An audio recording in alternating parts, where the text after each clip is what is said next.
in the context of India and Pakistan, U.S. and Pakistan.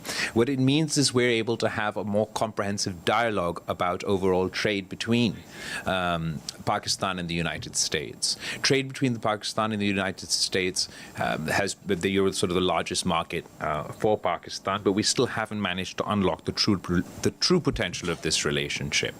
So while there are challenges in this whole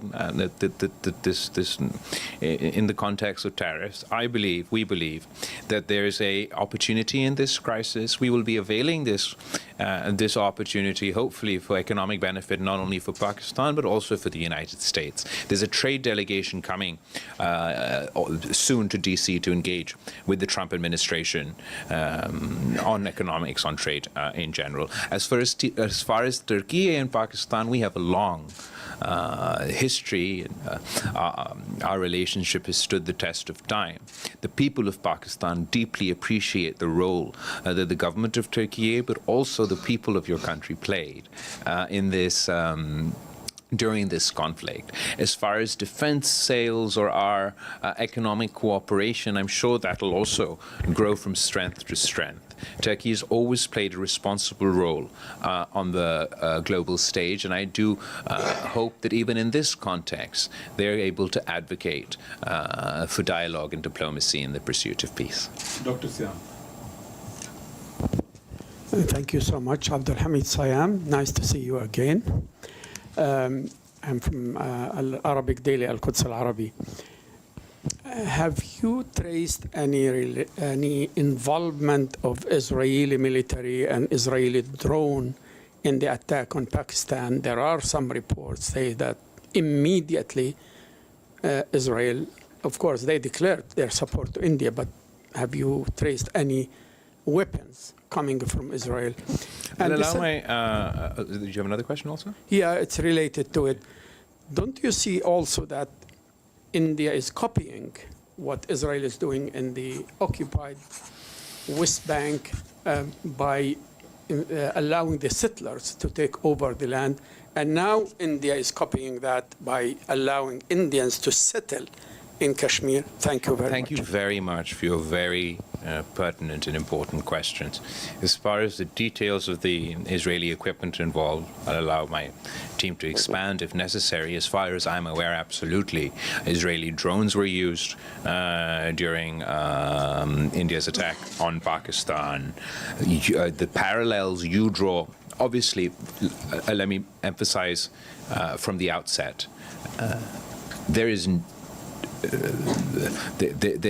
no meaningful comparison that I can make between the plight of the Palestinians and the plight of Pakistan, or the plight of Kashmir. What we're seeing in Gaza, what we're seeing in Palestine is uniquely outrageous, inhumane, and condemnable in all shapes, forms, and terms. Having said that,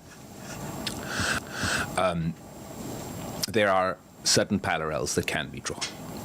The actions of the Indian government post-2019 to do with the imposing demographic changes within Kashmir does draw parallels between what the settler program within the West Bank. As far as being inspired, India being inspired by the Israeli government, unfortunately it's being inspired in all the wrong ways. Its conduct outside of international law, its violation of international governments, the United Nations Charter, the arrogance with which it thought it could get away with this, that you can just scream terrorism and it justifies that you can attack any Muslim country at whim. It's based on these building of precedents that we've seen over time, be it in the context of the Iraq War, and obviously the actions within Gaza recently have inspired some of the actions by the Indian government. But Mr. Modi is sort of the Timu version of Netanyahu. Okay? It's a poor copy. And we call upon the Indian government to not be inspired by the worst examples possible We pride ourselves, we in Pakistan pride ourselves that we're the heirs of the Indus Valley civilization. Mohenjo-daro is a stone throw away from my constituency back home. India also prides itself that they're the heirs of the Indus Valley civilization. So we should act as heirs of the Indus Valley civilization and not as how we have been acting. One of the most incredible things about the Indus Valley civilization is that with all the archaeology that's gone on, we've not found a single weapon at all. The great advancements they had, urban planning, agriculture, water distribution, even sewerage and things. Not a single weapon. How far we've come from our roots. That an Indus Valley civilization, which didn't have a single weapon, is now armed to the teeth. I think that Prime Minister Modi must decide. He has two paths to follow before him.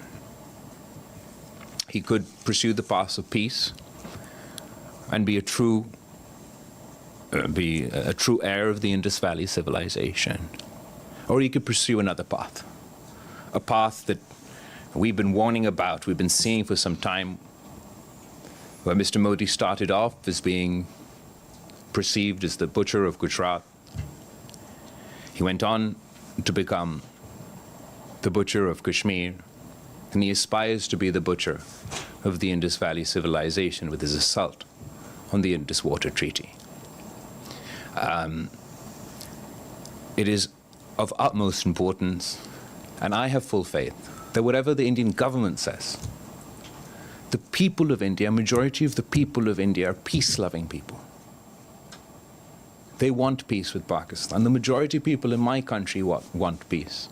So my delegation will be pursuing those aspirations of our people. Thank you. Yes. Thank you. Dilek Kaya, İhlas News Agency. Considering India's rather provocative approach, do you fear tensions from flaring up again in the near future? What do you think can prevent such a possibility? I think absolutely your question is very legitimate. While we do have a ceasefire on the one hand, and we have one party saying we want to engage in dialogue and diplomacy, we have the other party who says this is not a ceasefire, this is a pause. That is making one aggressive statement after another. The most recent statement that Mr. Modi made was that a specific message to the youth of Pakistan, that eat bread or you can eat my bullet. That doesn't sound like a man of peace. Having said that, I would like to differentiate between his public posturing and what I believe is in the interest of our two countries. Obviously, we've all come here and engaged on this mission with the hopes that by engaging international partners, just as they convinced Mr. Modi to agree to a ceasefire, they perhaps can convince the Modi government to agree to a comprehensive dialogue. And if we do engage in a comprehensive dialogue, that is the only viable path, not only to peace, but actually for us to solve our issues. There's no military solution to Kashmir. There's no military solution to terrorism. There shouldn't be a military solution to our water dispute. So that's the only worthwhile path to follow. Mr. Nasser. Yes, sir. It's not a question, it's just a clarification. When you said that Pakistan shot down 6 Indian aircraft and they offload their payload as well. So you were talking about the location. What was the location of the, hold on 1 second. Can you elaborate about the location of the shot down plane? I mean, to my understanding, it was like in a territory of Pakistan. Because No, they're not in the territory. They weren't. Just we were that. part of Pakistan. First of all, as far as it took India. One of Pakistan's great strengths throughout this whole conflict was our credibility and our transparency with the media and our transparency with our international partners.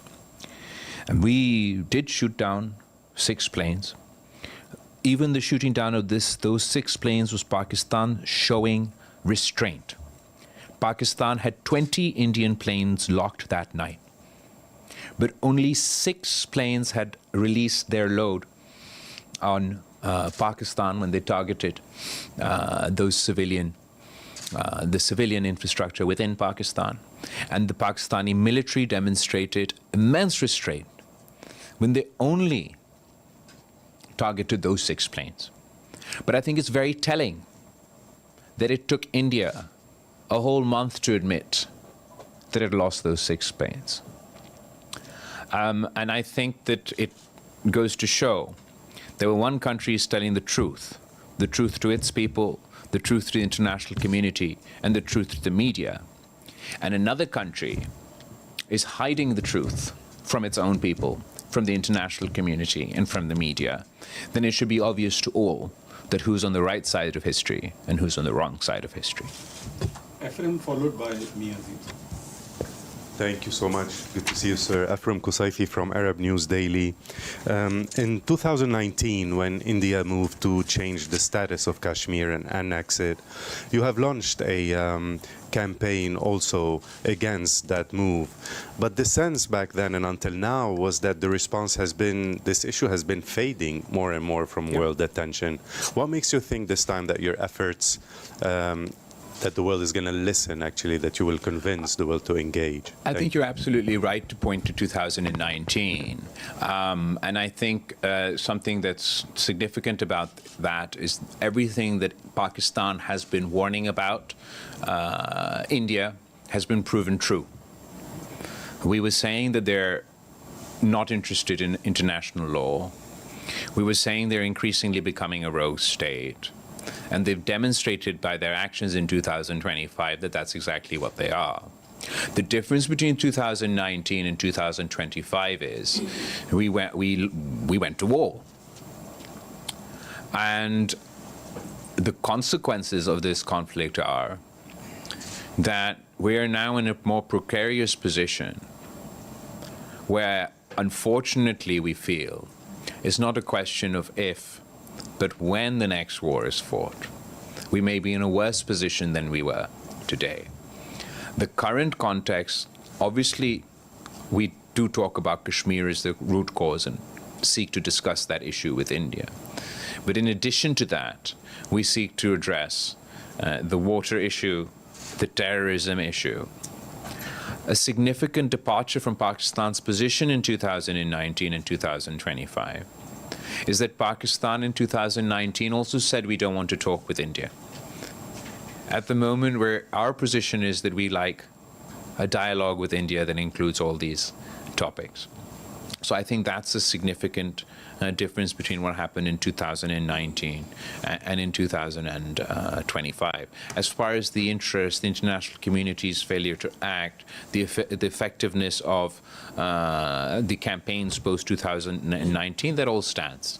But having said that, given the threat that India's actions poses not only to India and Pakistan, but nuclear war isn't confined to just India and Pakistan. The consequences of that will be felt by the world. So it is incumbent on all of us to play our role to ensure that both India and Pakistan act as responsible neighbors and address their issues through dialogue and diplomacy. Miazim, followed by Mr. Ahmed. This is Azim Mia from Geo and Young and the News. And now you were busy with the multilateral diplomacy here at the United Nations. From tomorrow, you will be entering to the bilateral diplomacy in Washington. So give us a sum up what you have achieved here and what are your targets in the bilateral, bilateral relationship, Pak-American relationship, and Shashi Tharoor with India. New York में पार्लिमानी वफ्द के सरबराह बिलावल भुट्टो जरदारी की news conference शामिल करेंगे news headlines. Headline is brought to you by बदबू पैदा